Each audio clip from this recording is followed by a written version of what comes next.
प्रेम व्यक्त करण्याची ही एक पद्धत आणि दुसरी एक ठसकेबाज पद्धत म्हणजे आपली लावणी. पण ती लावणीसुद्धा सोज्वळ कशी होते आणि सुंदर कशी होते ती करून दाखवली आनंद घन अर्थात लता मंगेशकर आणि शांताबाईंनी. एक कानडी ढंगाची चाल दिली होती लताबाईंनी आणि सांगितलं होतं शांताबाईंना की ह्याच्यावर साजेसे शब्द मला लिहून द्या, मला लावणी करायचे. आणि मराठा तेतुका मेळावासाठी अतिशय अप्रतिम अशी लावणी या निमित्ताने निर्माण झाली. आपल्या सगळ्यांच्याच मनाच्या अतिशय जवळ असलेली. आपण डोळे बंद करूया म्हणजे जरी तिथे तबला असला तरी ढोलकी वाजण्याचा जो फील आहे तो आपल्याला येईल आणि आपण या लावणीकडे वळूया.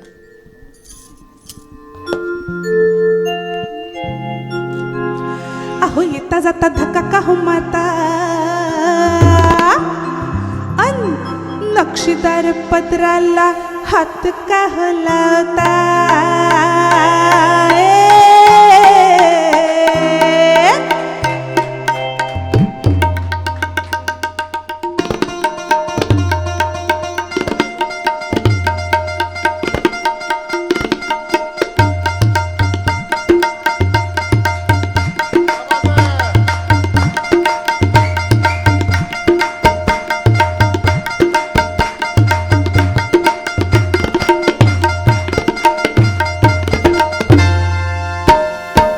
रेशमाच्या रेखानी लाल काळ्या धाग्यानी, रेशमाच्या रेखानी लाल काळ्या धाग्यानी कर्नाटकी कशी दामी काढीला, हात न गलावू माझ्या साडीला.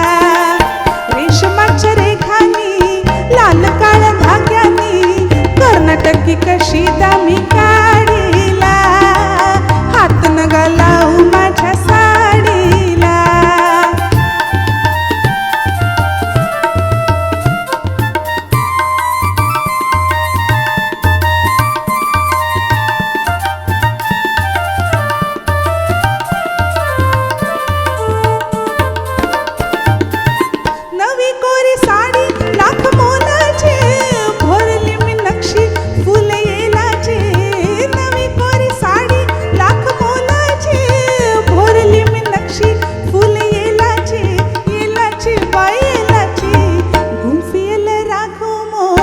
राघू मोर जोडीला, गुंफियल राघू मोर जोडीला, हात न गलावू माझ्या साडीला, हात न गलावू माझ्या साडीला.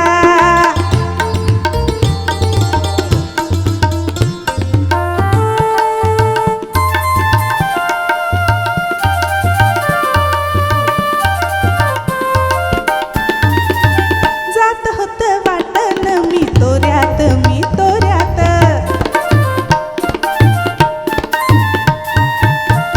जात होते वाटेन मी तोऱ्यात, मी तोऱ्यात, अवचित आला माझ्या होऱ्यात, जी होऱ्यात. तुम्ही माझ्या पदराचा शेव का होडीला, तुम्ही माझ्या पदराचा शेव का होडीला, हात न गलावू माझ्या साडीला, हात न गलावू माझ्या साडीला. रेशमाच्या रेखानी लाल काळ्या धाग्यानी कर्नाटकी कशी दामी काढीला, हात न गलावू माझ्या साडीला, हात न गलावू माझ्या साडीला, हात न गलावू माझ्या साडीला. हे बात आता शिट्यावर वाजल्या पाहिजे. मला वाटलं थोडे फेटेवर उडतील, काहीतरी होईल अजून. काय तुम्ही यार मराठी मंडळ असं शांत बसून चालणार नाही, काहीतरी शिट्यावर वाजल्या पाहिजे. Thank you very much. ये बात क्या बात आहे. आत्ता इथे ढोलकी नसताना कशी आपल्याला ढोलकी ऐकू आली तसे फेटे नसताना सुद्धा उडलेले मला दिसले बरं का थोडे. या हे जे गाणं आपण ऐकलं, ही जी लावणी आपण ऐकली ती होती आशाबाईंच्या आवाजात सजलेली.